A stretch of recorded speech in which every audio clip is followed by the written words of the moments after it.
Hello, amazing people! Welcome back to another episode of Dean and Gertie Explore the World. We're the Grant family, a family of 4, living, traveling, and exploring full-time in our RV. In this week's episode, we're excited to share how our family makes full-time travel possible while balancing remote work and maintaining a budget.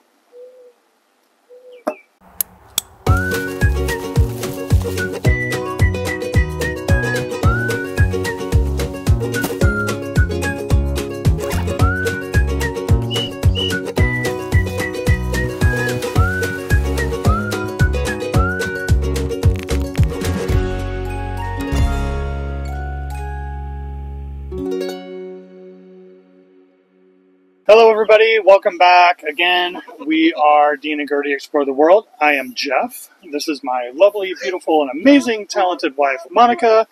And of course, the stars of the show, Me, Gertie Goo, Gigi, the King of Beans, Mr. Dean. And again, we are Dean and Gertie Explore the World. In this week's episode, we want to talk to you a little bit about, or share a little bit with you, about how we make full-time travel in our RV possible. And we're going to talk a little bit about budgeting, some tips and tricks that we use to save money, to be able to do the things that we want to do on the road, and, you know, all the fun. Wait. This is boring stuff. I don't want to be here while you guys talk about money. We need boring stuff. And no risk. Sus. No risk. You both are sus. I'm out of this. I don't have any riz. We're out. No risk. No. Okay. Well, you heard it there, I guess. Monty's got no riz. And you, Dad. You have no risk. You have no risk. You both have no risk. Okay. In case you guys didn't get that, I have no riz. We're We're rizless. I don't even know what that means, but evidently I have none of it. So anyways, we wanted to share with you all, because we do get asked a lot, what we do to afford to live on the road full-time and travel. And so first and foremost, I want to just be up front. Neither of us are retired. We're not retired. We're not independently wealthy. Not a trust fund kid. YouTube No. doesn't pay our bills.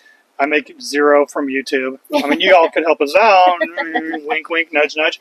But anyways, yeah, we're not independently wealthy or making tons of YouTube money. So how do we do it? Well, we work. We work full-time.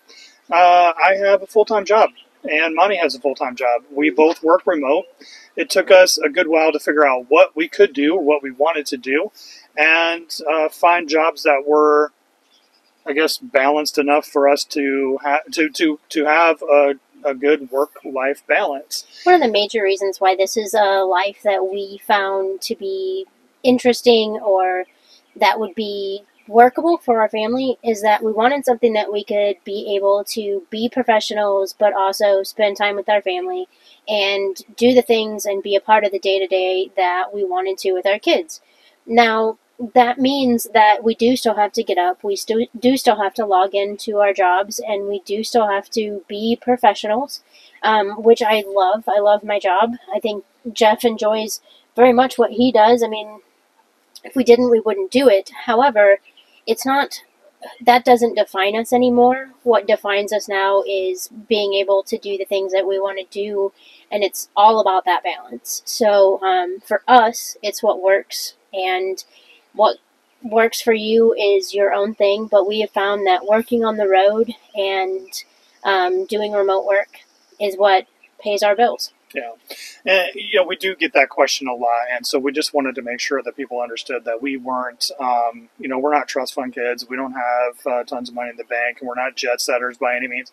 We live a very modest life with our kids, and we do get to do the things that we wanted to do, but we also do that because we budget, and I feel like we do an okay job of budgeting. We do have debt, just like everybody else. We have a car loan. We have a trailer loan. We have credit card debt and things like that we're trying to work off. And so that was one of the reasons that we wanted to kind of jump out and do the things that we wanted to do. But we knew if we were going to do this, then we had to make sure that we set goals, we set a budget, we kept strict to some things, and we're going to kind of go through a few of the things that we do that help us keep on track. And so one of the first things that we wanted to talk about was, I guess, food and what we do and how we kind of attack that part of it. And so we do a lot of travel, and in order to do the traveling that we would like, or that we do like to do, that means that we can't eat out. We can't go out to eat as often as we used to, or as often as we'd like.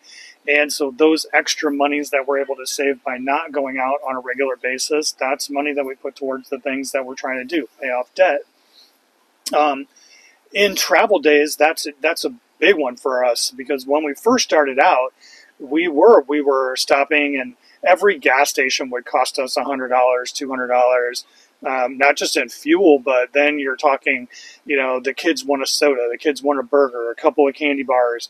And we fell into that trap as we were traveling, and we first started, and it was like, holy moly, this is going to, this will bankrupt us, because, we're spending $100 and something to fill our diesel, put in DEF, and then all of a sudden we're buying 4 candy bars, a couple of cheeseburgers, and 4 drinks, and this and that. And it became quickly unaffordable for us. And not just that, it's not nutritious. Right. You can pick some halfway healthy snacks on the road, but to be 100% honest, it's hard to be healthy when you're eating at different gas stations or fast food restaurants. So it helps your bottom dollar, it helps the nutrition of the family, and it helps us just kind of maintain. Yeah. The kids are in a better mood if we are, packing a lunch and putting, healthy snacks, apples, pears, raisins. I know that sounds awful. So we purchased a couple of bento boxes, and in the bento box, we let the kids kind of pick and choose what they want to have for the trip. So in there, like she said, there's nuts, there's fruits, there is some candy, there's cheese sticks, salami, crackers, a variety of different things, apple slices, whatever it may be. It's things that they chose for that trip. And so we pack those up. They can open them at their leisure as they want. And then in addition to that, we will pack a small picnic basket full of stuff. So we pack sandwiches and the chips and the juices and the things like that. So when we hit that first rest stop, because we try to travel in short jaunts, so we'll do 2 hours here, 3 hours there. And as we stop and we do that, we'll make sure that we stop at a place that has picnic tables, and we can set up, do a little picnic, let the tires cool down, do all the fun stuff that you have to do, kick the tires as you go around, make sure nothing's loose, falling off, or your tires aren't low, or whatever it may be. So we do the regular stuff, but then we also take a break. We eat lunch, and again, not eating out as we went. We didn't stop at McDonald's. We didn't do those things, so it saved us a little bit of money there. And so that's just one thing that we noticed right off the bat that was going to kind of help us do what we needed to do. So the second thing is grocery store savings. I think Monty's wallet or her purse has every single grocery card, savings card known to man. I mean, we have things from the West Coast to the East Coast. So you're talking for everything from Schnucks to Kroger to Piggly Wiggly to Weiss to you name a grocery store, Kroger. I guarantee you we have a number entered there, or we have some sort of discount card there, a club card, Sam's, Costco. We have all of those things. So we try to be as diligent as possible when we're shopping too. So we want to make sure that we're getting the best deal. We make our lists ahead of time, and that is one of the most important things. Yeah, most definitely. You're not always able to control your spending, but you can control what you purchase. So just being, diligent and, thought-provoking, and when you go to the grocery store, what are you going to buy? We don't have a lot of room, so you don't have a lot of space to just buy craziness that you don't need. So we make a list. We try to stick to that list as close as possible. we're not perfect with it, but we do definitely, get the basics, get the essentials, and get the kind of meal prep needs that we Yeah.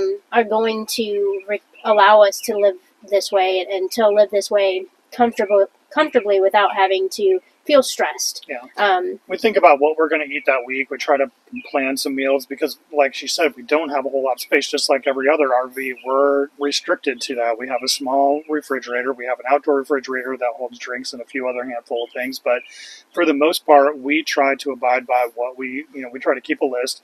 We go through all the cabinets and we're looking at everything. We're like, what did we eat? What didn't we eat? What do we need? What do we really need? What veggies are we going to have this week? So that way we can plot and plan out what we do. So, we're trying to, again, keep to that list as best we can, and that helps us control our grocery budget. I mean, no matter what, we're probably spending, $200 to $250, $300 every time we go to the grocery store.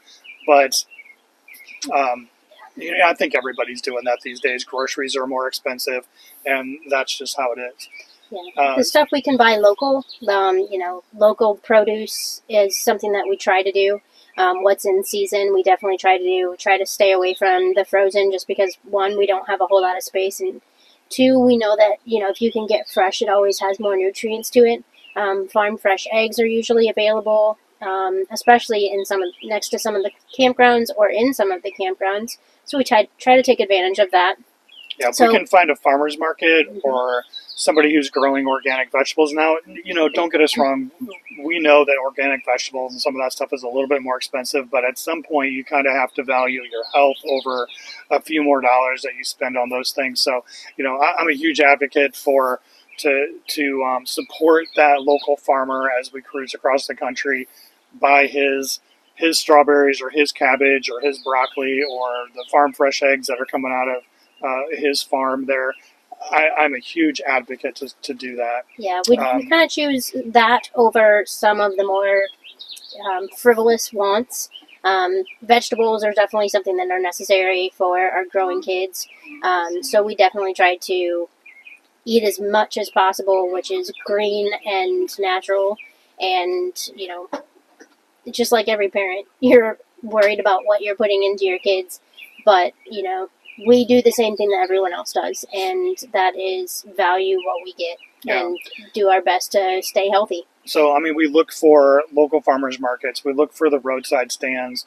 We try to support the local economies, and we try to enjoy those fresh, regional, and local produce whenever we can. And when we go to the bulk stores, we buy the stuff like, the larger... the non-perishable stuff. Tinfoil and the saran wrap. I think we've had our saran wrap and our tinfoil for 2 or 3 years. Forever. Yeah. But it's we nice. bought the big, the bulk thing, but it was like $30 at the time, and we haven't had to buy aluminum foil or saran wrap since then. Now, finding a place in the RV to put that was magical, but we managed to find a place to put it. And it is what it is. Now, I'm not saying that that's one of the things that y'all should go out, but, we also do larger boxes of things like granola bars, fig bars, things that we know that the kids snack on, healthy snacks, those type of things that we can buy in bulk. We eat a lot of them. We hike a lot. We camp a lot. So as we're out on the trail, we like to have those healthy snacks readily available in small packs, things like that. So those are some of the things that we will shop at Costco or Sam's Club or something like that. Not to mention the fact that Sam's Club, the discounts on fuel and some of the other things, which we'll get into here in a minute. But bulk buying, you can't always buy bulk when you're living in an RV, but there's not a lot of space. There's not a lot of things that we shop for there, but we're very stringent or diligent about what we do. We will buy some aspirin and some things like that we can get larger quantities of at Sam's Club because we know we can get a better deal there. So obviously groceries, that's something that everybody has to deal with, so hopefully that helps you kind of understand what we do. Secondly, for us, I have fuel savings and how to stretch our budget when we talk about fuel. Fuel, for us, when we first started, it was easily one of the not the largest, but it was definitely one of the biggest expenses that we had when we got out on the road. And we were traveling and moving every 2 weeks. And we found out real quickly that, especially when we hit the West Coast and even some places up on the East Coast, fuel is a lot more expensive. And so we opted into a couple of things that help us out. And one of those things that we did was we joined Open Roads. Yeah, we drive a Ford diesel truck. So Open Roads is a card that allows you to fill up in the commercial truck lanes, and it provides a substantial discount to the cost of fuel at the gas pump. So, yeah, I mean, there's been some places where we've saved 30, 50. I think the biggest one we did was 60 cents a gallon at one of the gas stations that we hit, which, I mean, that doesn't seem, but when you're filling up and it's costing you $130 to $150 on average, to save 60 cents a gallon at the pump, that was like a no-brainer. So one of the smart decisions I think we went through. It was kind of, it was easy to sign up for. We had to have the card shipped to us and that kind of stuff. But talk a little bit about how it works, though. So the card works, you basically sign up with your checking account, and when you use the card, you scan the card, you use your PIN code, and you purchase gas just like the commercial truckers do. And then it goes through on the Open Roads card. They then take it and do settlements every night, and they will deduct the amount that you owe them from your bank account. So it's not a credit card. It's not a credit card. It is linked to your bank account. Correct. And it's settled every night. And you can fill up, I don't know, I forget how much the amount is. I think you can use like $500 a day, something like that. But it settles every night. And then when you get your settlement report, it'll tell you what your gas was that you purchased, and then give you the discount line for your percent off or your cents off of the purchase. So it definitely has saved us substantial money. Highly recommend it. I was questioning it at first just because it was something hooked up to my bank account. But I think, like Jeff said, it was one of the better things that we did, and I definitely feel like it's a must-have. Now, I don't know I don't know if that works for gas vehicles, but I would definitely give them a call if you're looking into this video and it's something that you don't know about. Open Roads is the company, and you can definitely call them and ask questions. I can post a link in the description. And beyond that, if it's whatever gas station is, we also have those cards as well. So we're scanning those cards before we pump the gas. We're making sure that we've got the rewards. Hey. Oh, do I have Riz now? Maybe. No. Dad, can I play at my friend's house? Yeah. See, they have friends. They do. So, yeah, trying to make sure that you have those rewards cards, because we do inevitably end up inside buying those candy bars and all that stuff. So it's nice to have the rewards when we can do it, because then we can get those deals and those discounts. The other thing that I know the kids love it is they like to stop at that place that has the beaver. And as we all do, because who doesn't love just really great beef jerky and other stuff? But, that was a $200 bill every time we went to the beaver place. I wouldn't say $200, but oh my gosh, we definitely do scale back on... I spent $100 on beef jerky just alone. This family, I swear. It's a true story. So anyways, to kind of move on there. We also have a rebate that we do. It's called Fetch, where you scan your receipts, and you scan your receipts for anywhere that you shop. It doesn't have to be anywhere in particular. It doesn't have a set number of stores. There's not a shopping list that you have to shop off of, which is annoying. FYI, people who do those, I couldn't do it. You basically just take a picture of your receipt, it logs your points, and then your points rack up and you get rebates, or basically you can turn your points in for money or gift cards to different retailers. It is phenomenal. Fetch. And we rack up a ton of points. I mean, as we shop, and we also kind of look at that stuff too. So on Fetch, it will have some deals that'll tell you like you'll bonus 50,000 points if you buy this one item. So we may have not wanted Chips Ahoy, we may have wanted Oreo. If you did the Oreo, you got the 50,000 extra points, which that puts an extra. You know, that might get us to where we earn a $50 gift card from just that purchase alone. Yeah. So, you know, things like that are definitely things that we pay attention to as we try to shop and do those things. And we, you know, at the pump, we're trying to be as efficient as possible too. And our diesel truck, it takes the diesel exhaust fluid to death. And as much as everybody hates it, it's something that those of us that have it, we have to deal with unless we illegally convert our truck or whatever we want to do to it, which we're not going to do that with ours. Yeah. But so we have to buy DEF. And at the gas stations, I've been inside a gas station trying to buy a box of DEF, and they tried to charge me $25, $30 one time. So even if, no matter what, even if we need it or don't need it, I still try to top it off every single time I'm at the pump. I think the last time I filled up DEF, it was like $2.50 or something like that because I didn't need to fill up very much. But I do that every single time. So that way I know that I've got it. I don't have to worry about it. It's only a couple bucks here and there.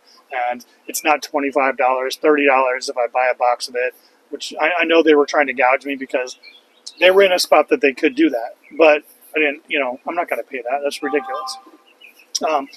So last and kind of final on the gas and the travel part of it is, you know, we try to also route our plans to minimize unnecessary driving. We avoid peak traffic times, especially if we're cruising through like Dallas or Atlanta or something like that. We don't want to hit major rush hours, so we try our hardest to try to hit times when we can slow roll through there as opposed to stop and go traffic, burning fuel, and eating up valuable time. Nobody really likes that. Now you can't avoid accidents and things like that as you're cruising through, but we really do try to make our travel days as fluent as possible to make sure that we get to the places safely and cost effectively, I guess. Okay, so next up for us was I guess one of the big ones for us, and I know that's a big one for everybody too, and that's choosing our RV. And so we wanted something that was budget friendly and reliable. We did have to purchase an RV, so we knew that we were going to have an outstanding loan for an RV. But we also knew that the reason we did that is because we wanted to have the peace of mind that we had a warranty and something to fall back on. Correct. We we went in, I think, like everybody does, just wide-eyed and, you know, looking at all the really beautiful big rigs. Of course, I want a $500,000 diesel pusher and all of that stuff, and a giant Class A. And it's going to be awesome, and this is what we're going to do. But, I mean, when you think about how much your monthly payment's going to be, when you think about what's going to work for your family, when you think about, you know, just all of the financial aspect of it, just like you would when you're buying a regular house. How much is your mortgage going to be? Everybody wants a mansion until you realize how much the taxes of that mansion are going to be, or upkeep and maintenance, or any of that. So we bought something that works for us, but wasn't too big. This was our first RV that we purchased. So buying something that we were not going to be able to drive or pull or get to where we need to, or we were going to be ripping our hair out every time we tried to park somewhere, was not a good idea. So we purchased something, and when we found it, we knew it was going to be something that was workable. Yeah. And I like our decision. We ended up with Puma, Palomino. It's a 32 RBFQ. Yep. That's a rear bunk, front queen. And it worked perfectly. It checked all the boxes. We went in everything. We were in Class C, Class A, fifth wheels. And as we were going through it and we were talking to the dealer and the gentleman that was driving us around, he kind of teased us a little bit. He said, hey, you know, I want you to go check out this travel trailer. And her and I both looked at each other and we were like, we didn't want a travel trailer. and he really convinced us to go look at it, and I'm glad he did, because when we all four walked in it hit. Well, we were looking at a different one. Yeah. We were originally looking at a smaller unit, and it was nice. I mean, it would have fit our needs, but I walked into this one, and I mean, it just checked every box that we needed. Yeah, I think, and the kids did too. I mean, they saw everything. They had their own bunk. They had a kids' room, a play area, and all of the things that they wanted. So it just made sense. And then the bottom line for it was the price tag. It was exactly where we needed it to be. Actually, lower than what we were. What we originally were planning on spending. It was much, much lower. So that helped us out tremendously, being able to adhere to the budget that we wanted to stick to. We still ended up with something that was relatively new. It still had a factory warranty on it, which thankfully it did. We've had a couple of things that happened to it right off the bat. The motor for the awning went out. They replaced it, no questions asked.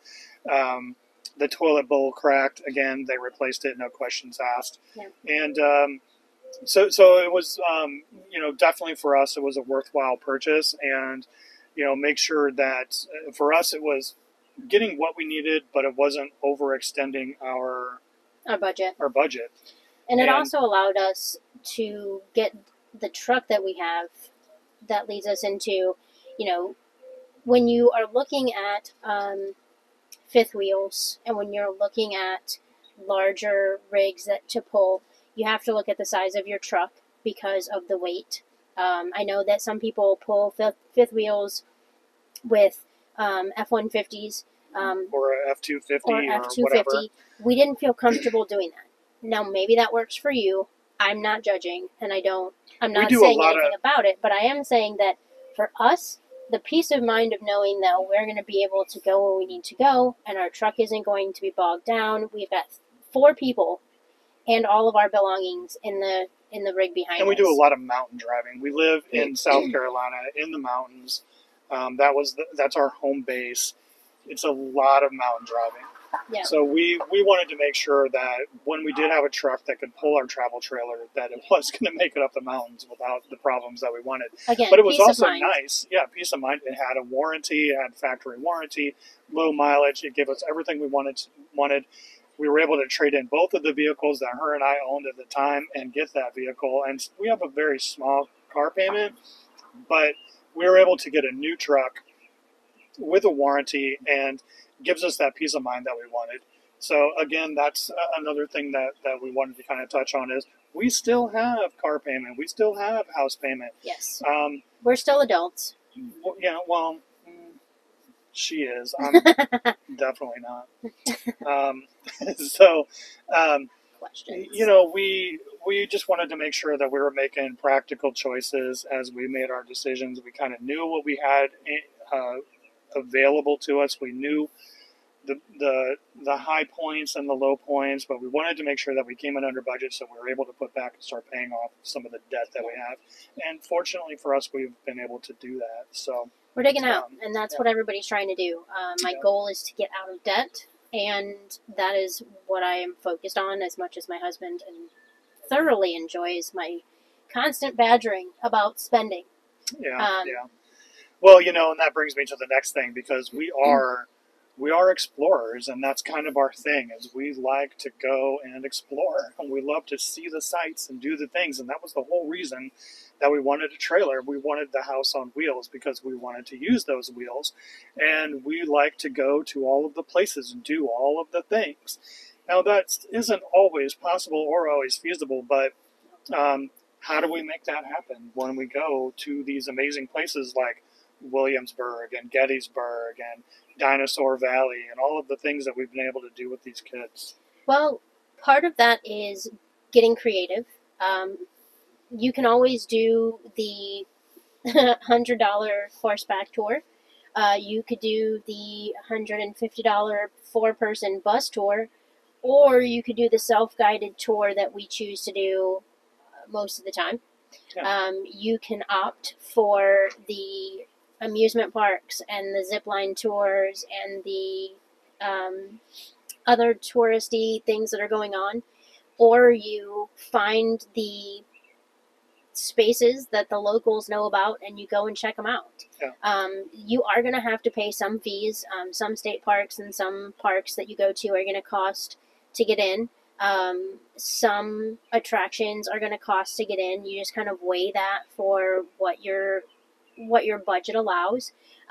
We know when we go and do these things, we can't do everything. We try as we might. We would love to. We just can't. If anybody wants to reach out to us and offer us some, free history tours, I'm on it. Let's go. But, we don't have that ability to just do it all. Yeah. So we look at what happened. I mean, we went... we look for coupons. We look for discounts. We use things like websites like Viator that offer discounted group tours and things like that. So we're doing a lot of research. We're trying to figure out what we want to do ahead of time so we can lay out those plans as we do it. And then we make sure that we're looking for the coupon or the value passes. And or all our of that friends, stuff. the Stacys, were members, and they took us in as their guest when we went to Busch Gardens. So, making friends at a campground sometimes is more than just s'mores. It's a discounted ticket to Busch Gardens. Thanks, Yeah. Stacey's. Yep, it was awesome, and we super appreciate that. It was a great time. But she also mentioned something to me that she had put some of those things up on Facebook Marketplace, which I didn't know. So then after that, I looked at that, and now it's an ongoing thing for me that I kind of look when we're going in some places. Somebody selling some passes to, or trying to, share the value of going into some place. Which if you do group things, you can. So you may not. That may not be for you, but we've checked out a couple of those things, and value passes. For example, we were just in Williamsburg, Virginia, not too long ago, and they offered a value pass, and it ended up being like $100 per adult, $50 per kid, or something like that. But we got 5 places that we could visit for a 7-day for an entire week, and otherwise it was like $50 a day per person per site.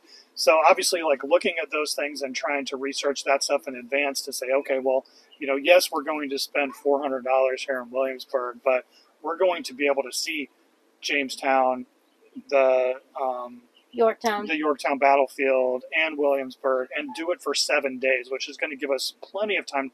Honestly, we were there 7 days, and we still didn't see all this stuff. So I'm really glad that we did do the 7-day pass. Highly recommend it if you're going to Williamsburg. And the kids were actually interested, and the kids were actually engaged. Yeah. It's not always something that you would think that kids would be interested in, which is history and American history. I know when I was a kid, it was awful. I hated history. But being able to do this with my kids and being able to actually see and be in these immersive history experiences have taught them a lot. And as you can see, I'm sure that you've seen some of our videos, our kids aren't being drugged through there on a leash. No, They're actually running and exploring and learning and asking questions. Yeah, the past few, as we're heading up the East Coast, which we're so looking forward to sharing those videos with y'all as they have immersed themselves into Blackbeard's pirates extravaganza and all that stuff, and into Williamsburg and Gettysburg and Plymouth and Salem and all of those other things that that we're learning more about too. Yeah. Now beyond that, we also really, as we're doing our research, we look for the free, low-cost activities, and so those are sometimes few and far between. But the low-cost stuff like going to the park and going hiking. We went to a park recently where, when we got there, we asked the ranger which one of the trails she recommended, and she guided us on this to a trail called Fossil Beach, and incredibly awesome. And you can find fossils there, and we found an amazing fossil, which I'm sure we'll share in that adventure in the future. But Monica stumbled on something incredibly awesome, 400 million year old fossil, and it wasn't toast. And it wasn't toast, right?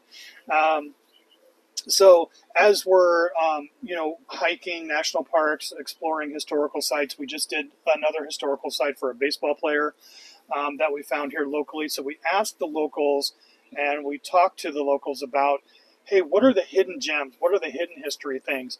As we were in Gettysburg, we knew Gettysburg Civil War history, but we didn't know all of the other things. So as we're talking to locals, they're like, hey, this famous baseball player grew up here, or there's a race car museum here. There's a World War II reenactment place here. So all of those things were really cool. There's potato chip factory that does tours, and I'm so looking forward to that one because I can eat some potato chips. I look like a potato chip. I don't need to be there. So anyways, those are just a handful of the things that we do to try to make sure that we still get to experience great things and have the adventures that we want. It's not all history. Got to entertain the kids too. It's not all history. We do things like busch gardens and ride roller coasters and all of those things. And I'm sure we'll share all of that stuff with you as the program continues. So one of the other big things we'll kind of touch base on is campground memberships. And we call this a home on the road. Yeah. And so finding affordable or comfortable places to stay for us was crucial. Okay, so there are state parks. There are National RV parks. RV resorts, campgrounds. You're going really fast. I only have so many fingers. You can go wherever you want. Yeah, There's absolutely. a lot of different options. You can even post up in Walmart if you want to. However, we have 2 kids. So we wanted to find something where you could have the community, you could live comfortable, you could get out and enjoy, your rig was safe. We started off doing state parks. State parks are great, not knocking your state park system. You're just a little expensive for us, and most of the time you have to tote your own sewer, which isn't a big deal. We do have our toter, as you can see right there. Humperdinck's hanging. However, we didn't want to do that all the time. And in order to make it affordable, in order to make it so that we could do more fun stuff, we found 1,000 Trails.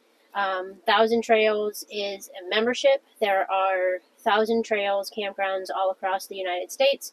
There are some dead zones, typically in the center of the United States, and that there's not many options. So we've got...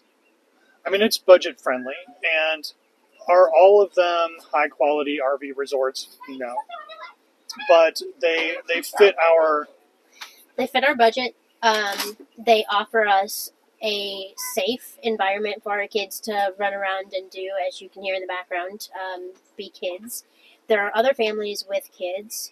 There are couples who don't have kids. There are singles that are staying there. You can... we found several couples and with kids and families that are traveling a lot of the same circuits that we travel. So it's good for the kids to be able to know that at the next campground they're going to find kids that they like to hang out with, that they enjoy being with, that they can share stories with. And maybe it's a couple of campgrounds down, but they're like, "What have you been doing? Where have you been?" And they get to talk about all the cool things that they've done. And so the other reason that we really liked the 1,000 Trails was that the state parks thing, we were there for 2 weeks. Yeah. So we found ourselves jumping to a new campground every 2 weeks. Granted, really nice, beautiful big spaces. Saw a lot. A lot of privacy and those type of things. But again, no kids, short terms. We did go with the 1,000 Trails adventure package. It allowed us to do the 21 days.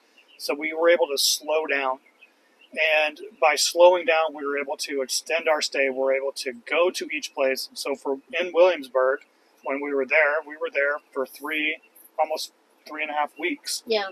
And so we were able to see all of the things that we wanted to see without feeling rushed to try to get into them and fit it all in a weekend, because we knew that wasn't possible. Take some of the stress off of us because we work full time.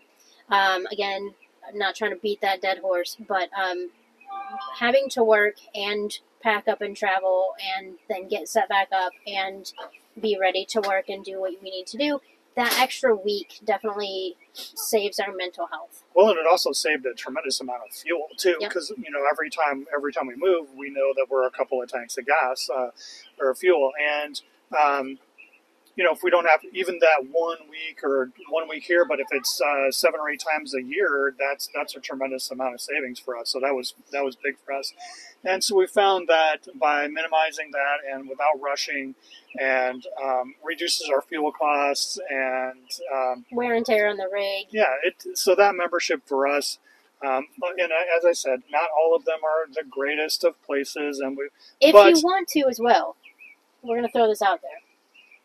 If you want to, you can buy somebody else's 1,000 Trails package.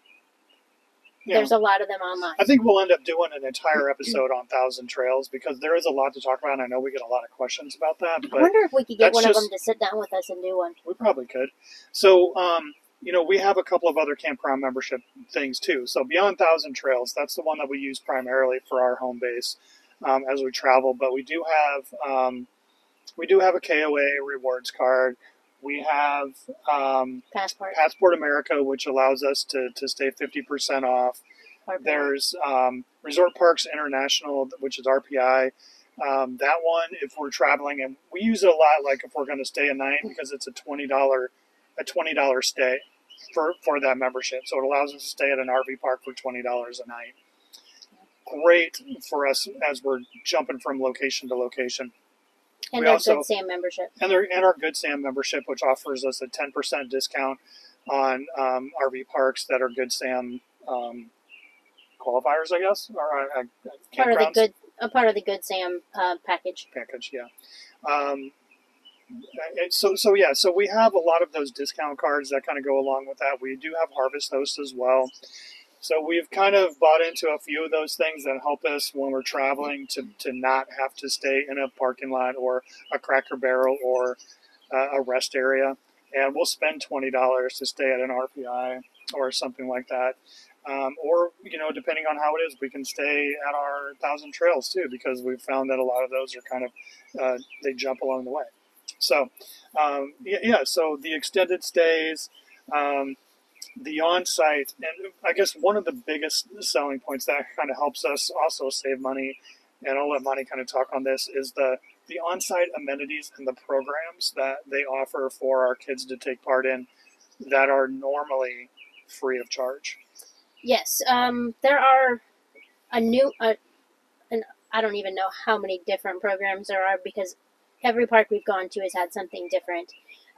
There are art programs, there are carnivals, there are movie nights, there are s'more nights, there's petting zoos, you name it, they've come up with it. Most of the 1,000 Trails will have mini golf. Most of them have pools, at least one pool, sometimes multiple pools. We were just at one that had an indoor pool and 2 outdoor pools. Yeah. And they did movies, outdoor movies on the big screen. Williamsburg had bingo. Yeah. Yeah. Candy bingo for the kids, yeah. Which was candy bar bingo for the kids, which was really awesome. Dances for the adults. Basketball courts. They definitely build a community. They want you to parks. Stay there. We were at a couple of them in North Carolina where they had huge water parks attached to their swimming pools, lazy rivers, game rooms. Yeah. You name it, all of this stuff, and popcorn, free popcorn, movie nights for the kids, et cetera, et cetera. People doing art classes with them, or some of them have even had park rangers come and bring in animals. There was a place that we stayed in, Gettysburg Farm, that had a petting zoo, and the kids could go up all the time. They pet the horses and feed the turkeys and whatever else. The cow was amazing. So there's all kinds of stuff that if these on-site amenities and the on-site programs, and this isn't just limited to 1,000 Trails. I'd say a lot of those places, even when we stayed in the state parks and national parks, just do your research, do your homework. You'll find that you can keep your kids busy for no cost with Yes. a lot of those free and public amenities that come there. In Gettysburg, we went to the park and we were able to walk around, and they learned how to fire a cannon. And another place in Williamsburg where they were able to learn how to shoot their muskets and all this stuff. And Those all were of those both free. were both free things, and the kids absolutely just had a ball with that stuff. Yeah. So the other thing, the other thing, and I'm just rambling, so Monty never gets to talk, but the community that we have found in our campground community. All the people that we've membership. run into, a big shout out. I think I always say the campground makes the experience. We haven't had a campground yet where we have been just completely blown over by terrible people. Thousand Trails does an amazing job of having really amazing people working, answering questions, working the front gate, working the guardhouse, doing everything. They're amazing. The kids totally fall in love with them. They don't want to leave them. I can't stress it enough how amazing the Thousand Trails community has been since we started. Yeah, and it might not be for you. And if it's not, you're crazy. Just well, pointing it out. Just not necessarily crazy. We're kidding. Obviously, she's kidding. Because as I've said before, there are some really great Thousand Trails resorts, and there are some that I don't know that I'd go back to. But again, I think we're going to do an entire thing on our Thousand Trails, and hopefully we could get a rep to sit down with us and chat with us to give you guys a really personal, informed information. Or if you'd like information, I'll put a link in, and I can have a couple of the reps that we really enjoy working with and talking to, even outside of work related, contact you and give you the information that you want if you're interested. Yeah. So, to kind of round out things, I think the biggest thing that we want to kind of express is that, we did a lot of research and a lot of preparation, and we do that between every stop. So right now we're preparing and looking at all of the things that we're going to do for the next 2 or 3 stops down the road. Yeah. And we're sending emails and we're talking to people that online that live in those areas about what we should do and where we should go, and trying to get the ground level insight as to the places that we should eat and the must visits and things like that. But the bottom line is your adventure will be what you make it. And so whatever you choose to do, whether it's all of the amusement parks and the roller coasters and go out to eat every night, or if you're hanging out in your campground and enjoying where you're at and getting to know your community, it's really what you make of it. You can buy, there's a million rigs out there. Pick what you need. Pick what you want. And just like any other life, you get what you put into it, and your journey is your journey. So you make the best of it. You Absolutely. got one chance to make your spot on this giant rock hurtling through space. Have fun. Yeah, I mean, living and traveling full-time on a budget is entirely possible if you put the right strategies into place. Working remotely, cooking at home, shopping smart, using fuel rewards, choosing a budget-friendly RV, finding affordable activities and memberships. We've been able to create a lifestyle that allows us to explore more and do the things that we really set out to do. We hope some of these tips or tricks, I guess, not even tips, just us chatting with you maybe inspires you to know that you can do it too if you want. It just takes a little bit of work and some diligence on your end to stick to the budget, and you can make it work. Yep, totally agree. Absolutely. Well, we hope that you learned, something, or if you didn't, I'm sure we were not leave as us a thumbs entertaining down. as Dean and Gertie would be sitting here picking their nose and acting Definitely nuts. not. I mean, evidently I don't have any riz, and this episode was totally sus. And a couple of other words that I have no idea what they mean. Dean, do you want to say goodbye to everybody? Gertie? As they're over here, they just rolled in. We're going to let them say their... What do we need to tell everybody? Like and subscribe. And? Never stop exploring. Gertie, else? what you got? Besides dirty fingernails. What are you doing? You've been eating dirt? No. Yeah? Oh my. Okay. No. So what's everybody got to do? Find the like and subscribe button and press it. Find the like and subscribe and press it. Yep. Make What friends else? with it. Anything else? Thanks for tuning in this week, guys. Okay. Thanks for listening to us rant and ramble. Hope we catch you on the road sometime. If not, catch us in the comments, and we'll talk to you next time. All right. Never stop dancing. And never stop exploring. Peace out. Peace out. Did Bye, you just guys. dab? Dab, Dab, dab, dab. dab, And dab. this is how you dab. That's how you dab. Okay. Well.